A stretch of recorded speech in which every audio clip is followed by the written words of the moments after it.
Well, okay, so after you came out, what kind of steps did you start taking? You know, like, it was a journey.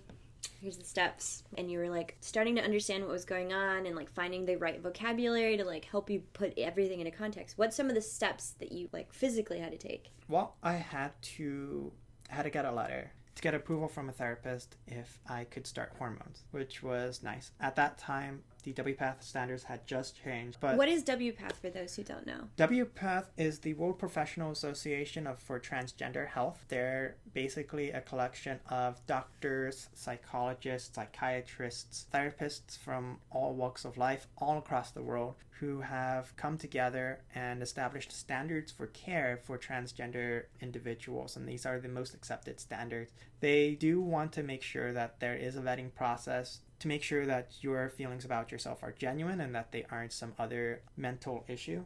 In order to get surgery, you have to not only see a therapist, you have to see a psychologist, someone with a PhD or an MD, and then you have to get a letter from both of them. And some cases, you have to get a letter from your doctor who's been prescribing you hormones. You have to have been transitioning for surgery. This is just for surgery, not for hormones. You have to have been transitioning for at least a year or two before you can get surgery. You've been transitioning since like 2011. And that's actually where the real life test is now, is for surgery, is that you have to live full-time as a woman for a year. But you can do that with hormones. Yeah, which is like, whew. It's a lot nicer. That's easier. It's also just like when you're finally out and transitioning and you get to be on hormones, it's like, oh, it's happening. It's finally happening. It really just didn't start until I could actually get on hormones, and I felt more secure in presenting myself as a woman. Yeah. Because it was very difficult for me to do it before. You felt that journey was started, so you had the confidence to... Yeah.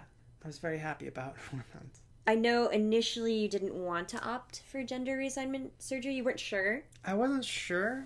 I think it was because I finally reached a point where I started feeling safe with who I was. And I started being able to articulate who I wanted to be and where I wanted to go in life. And one of those was that I wanted to get gender confirmation surgery. When did you come to this conclusion? This was a while ago, right? 2015.